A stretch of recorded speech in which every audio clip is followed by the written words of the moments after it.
Donc, effectivement, c'est un sujet assez vaste, hein, quand Marc-André a montré qu'il y a plusieurs composants dans ces questions de design biophilique. Moi, je vais un peu plus parler de l'aspect nature.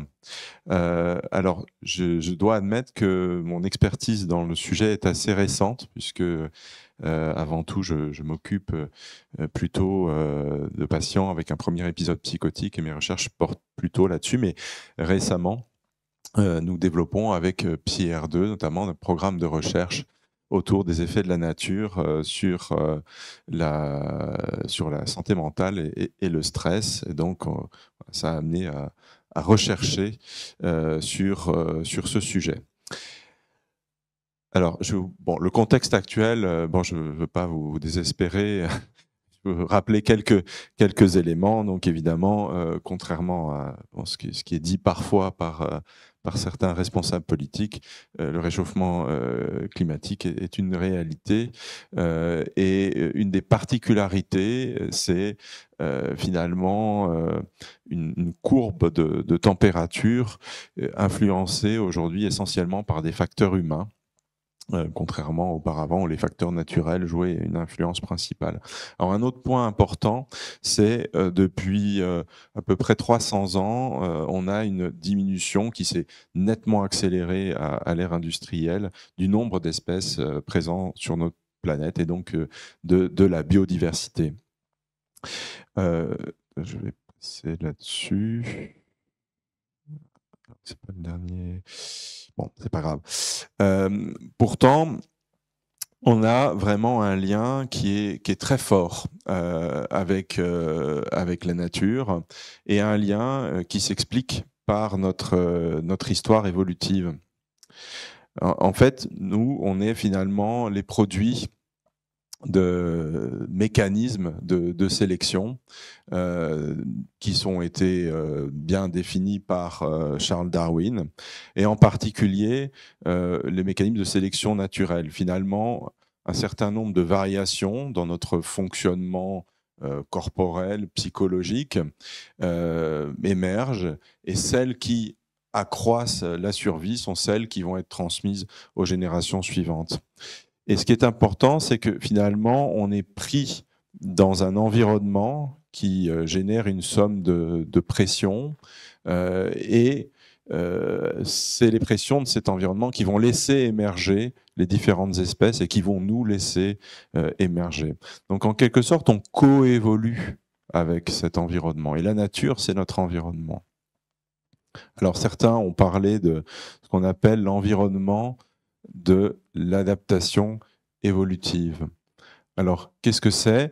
Finalement, c'est une forme de composite statistique des différentes pressions de l'environnement qui sont autour de nous et qui constitue l'environnement moyen dans lequel on a évolué. Alors, certains disent que c'est un peu la savane africaine. A priori, la majeure partie de notre humanité, ces 10-20 000 ans précédents, ont évolué c'est plutôt de moins 30 à moins 10 000 ans, ont évolué dans cet environnement-là. Mais c'est probablement un petit peu plus complexe que ça. Alors, il y a un certain nombre de choses qui ont évolué plus récemment. Je prends pour exemple notre capacité à digérer le lait, avec les modulations d'une enzyme qu'on appelle la lactase, qui n'est pas forcément une capacité qu'ont toutes les personnes sur la planète, mais plutôt des gens issus de peuples qui à un moment reposaient essentiellement sur l'agriculture et l'élevage des bovins. Mais c'est relativement rare, et globalement, notre environnement dans lequel on a évolué, c'est un environnement très ancien et qui date d'il y a moins de 10 000 ans en arrière.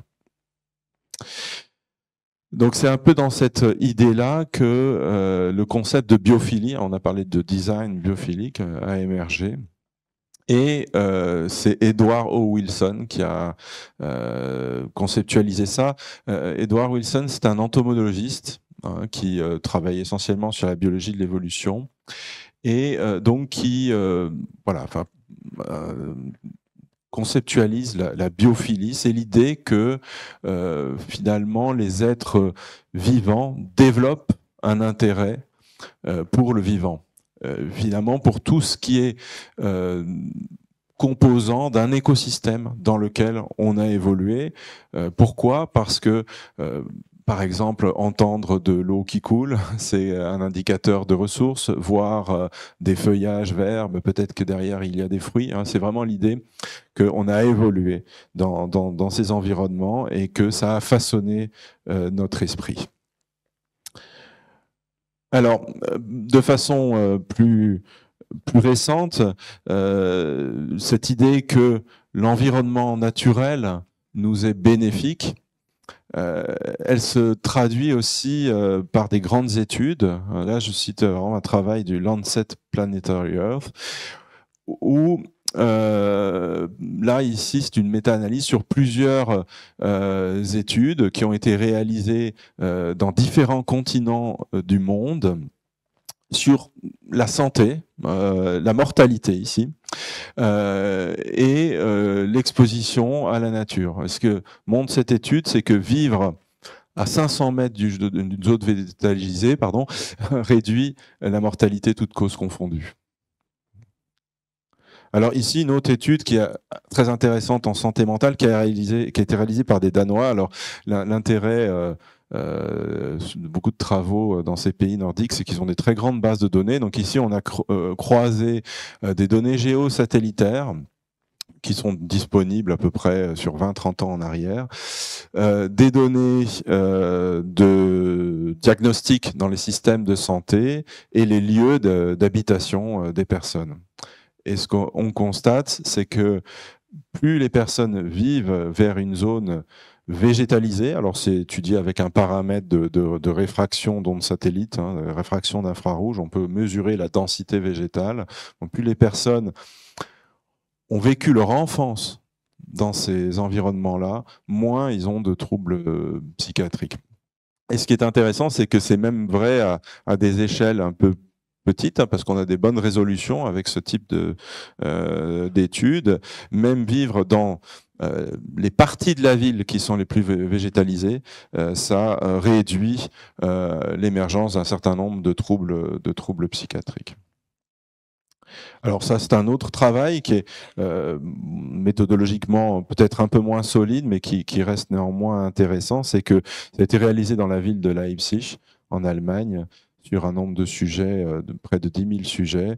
Et là, ce qui a été montré, c'est que plus les personnes vivent à proximité d'arbres, moins ils vont consommer d'antidépresseurs. Et ce qui est assez intéressant, c'est que cette corrélation est particulièrement vraie chez les personnes qui ont un moins bon niveau socio-économique, alors que finalement, et c'est une hypothèse des auteurs, quand le niveau socio-économique est plus élevé, c'est un petit peu moins relié parce que selon les auteurs, on aurait plus de capacité à s'extraire de son milieu, à finalement aller voyager, à se mettre plus en contact avec la nature, alors qu'on est peut-être un peu plus captif quand on a moins de moyens.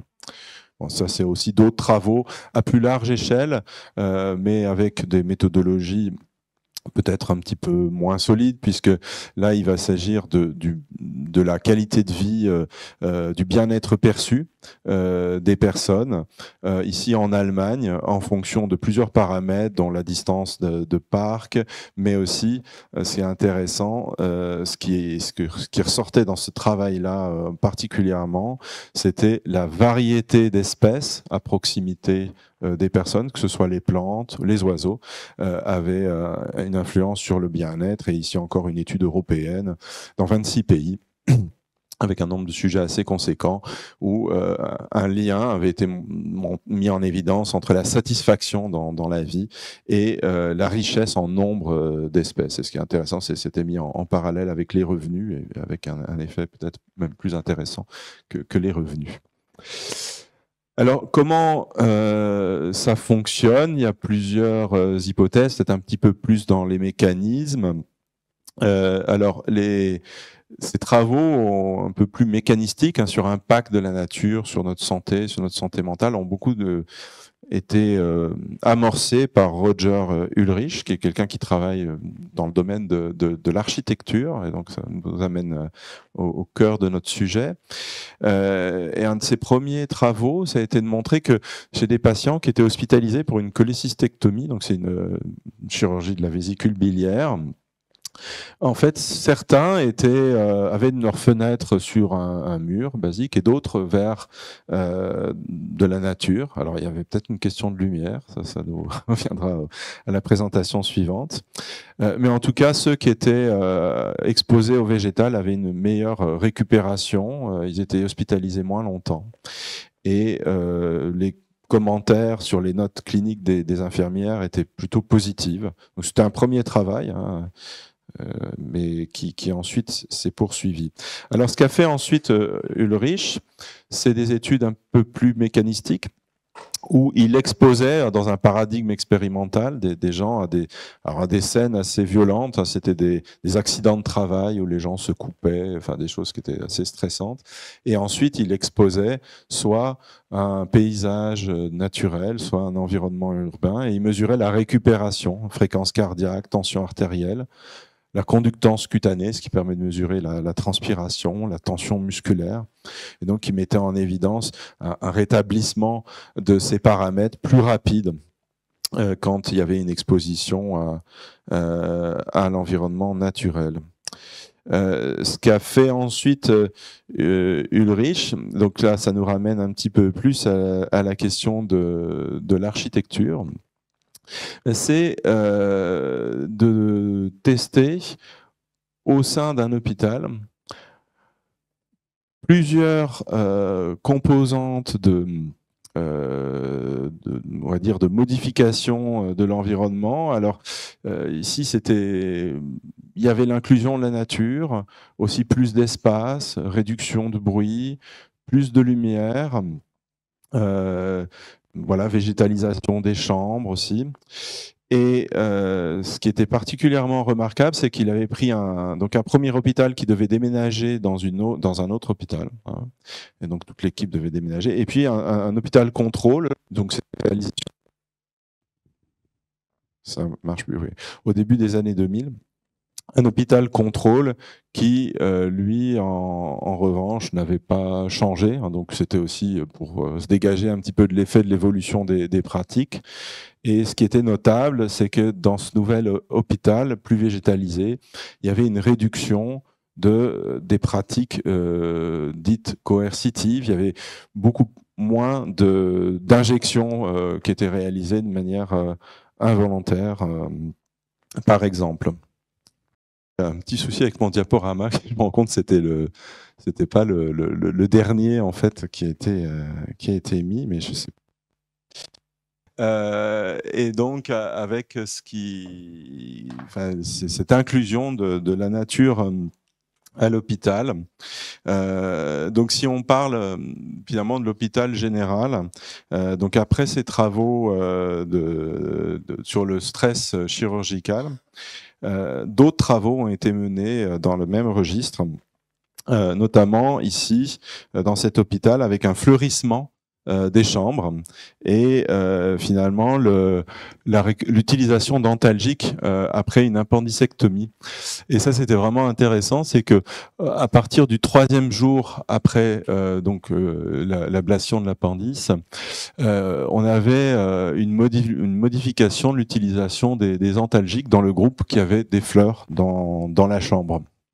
Donc encore dans le champ de la douleur, hein, quelque chose qui était particulièrement utile. Alors ça a été réalisé service de chirurgie générale sur un nombre de patients assez important, puisqu'on avait 135 patients par bras.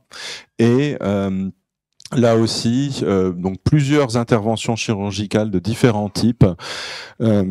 On a eu dans le bras où il y avait fleurissement des chambres et végétalisation des couloirs aussi, dans le service comparateur. Donc moins d'utilisation d'analgésiques, moins de douleurs. Et puis une amélioration aussi des paramètres cliniques des patients, tension artérielle notamment.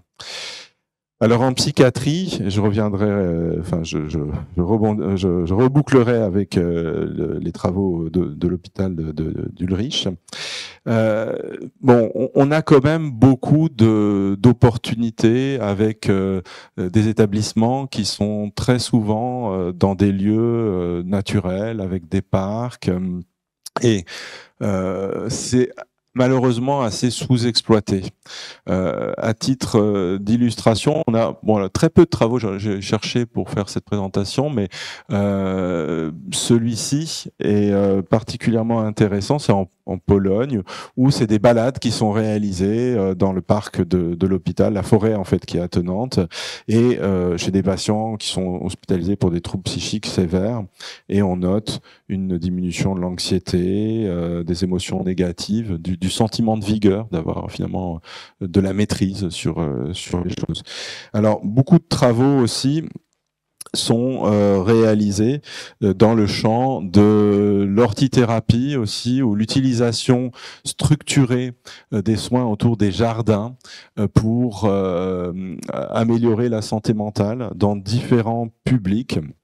Et d'une façon générale, ces travaux montrent qu'il y a une amélioration de la santé mentale quand les personnes font ce type de soins, au point que aujourd'hui on a des données de méta-analyse qui montrent que par rapport à pas d'intervention spécifique, c'est quelque chose qui est efficace, au point que ça devrait être inclus dans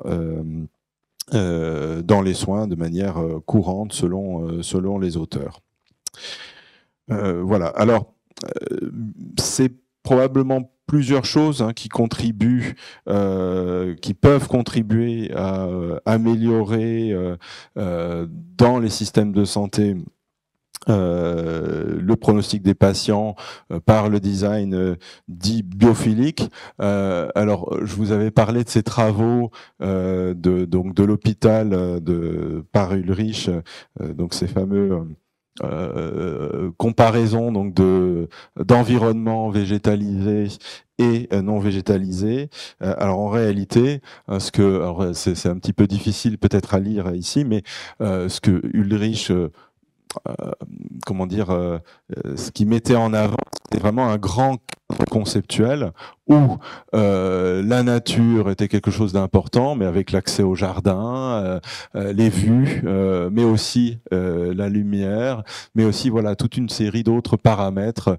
qui permettent de réduire le stress et la promiscuité aussi entre les patients. Alors pour finir, sur tout ça. C'est vrai qu'on a eu au sein de l'hôpital, et je citais l'inclusion des usagers aussi dans la réflexion sur le service, sur notre premier épisode psychotique, mais on a eu une réflexion multipartenariale et qui incluait aussi un cabinet d'architecture d'intérieur. Et la question de la biophilie était vraiment centrale dans notre projet, et vous le retrouvez ici avec la vision un peu de feuillage, aussi voilà, enfin ici du feuillage un petit peu sur l'ensemble des espaces dès l'entrée. On a aussi des accès au jardin voilà, c'est assez facilité. Donc, bon, on a constaté quand même qu'on isolait assez peu. Alors probablement c'est un effet multiple, il y a un effet de formation, une philosophie de soins, mais on avait un recours relativement faible à l'isolement et à des soins contraints.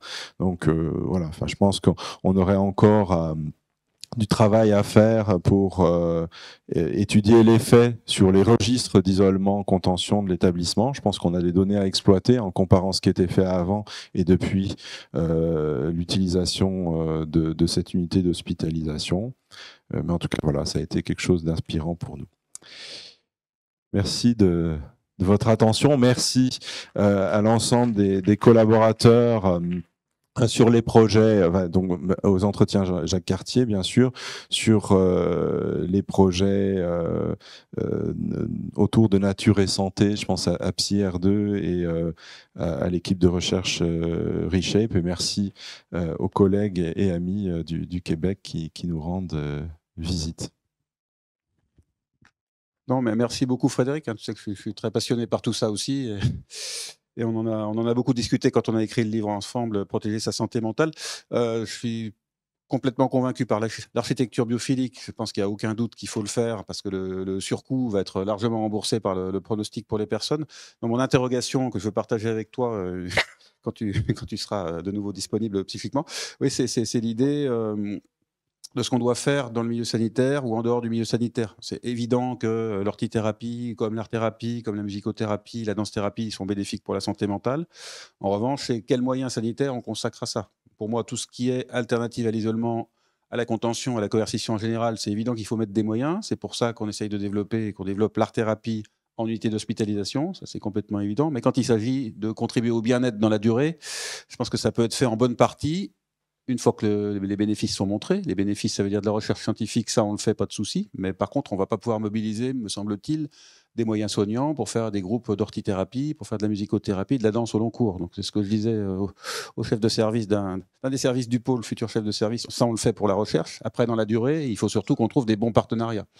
Voilà, c'était pour savoir comment tu voyais la protocolisation de tout ça, qu'est-ce qui relève de nous, pas de nous, quels moyens soignants on met. Donc encore une fois, alternative à la coercition, il me semble qu'il faut le faire. Ça, c'est mon point de vue, mais je veux bien ta réaction. Architecture biophilique, c'est indispensable parce que ben, tu l'as montré, avec même un bouquet de fleurs, on améliore la consommation d'antalgiques. Malheureusement, les antalgiques sont moins chers que les fleurs, donc ça ne va pas convaincre les autorités qui payent. Et après, bah, comment on trouve des partenaires et qui on mobilise pour faire tout ça pour des personnes qui ont des problèmes de santé. C'est toujours difficile. Bah, oui, alors il y a plusieurs éléments de réponse. Et ce que tu suggères, c'est une forme de gradation en fait des solutions et une intégration.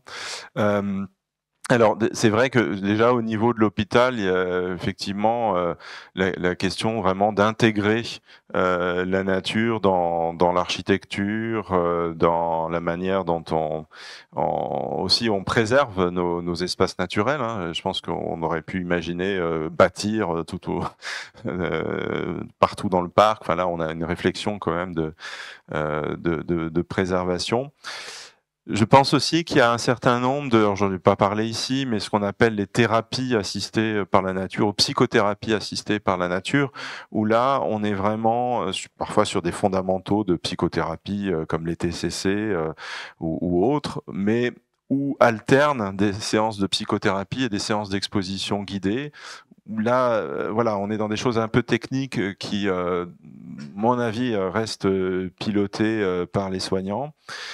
Et puis ensuite, c'est tout l'enjeu, un peu comme d'autres champs, un peu comme l'activité physique adaptée. L'idée, c'est d'inclure l'exposition à la nature dans le quotidien des personnes pour améliorer leur santé mentale. Et ça, très probablement, ça doit se fonder sur des partenariats. Alors, il y a certains partenaires qui commencent à se développer sur le territoire, mais c'est vraiment très très faible pour l'instant.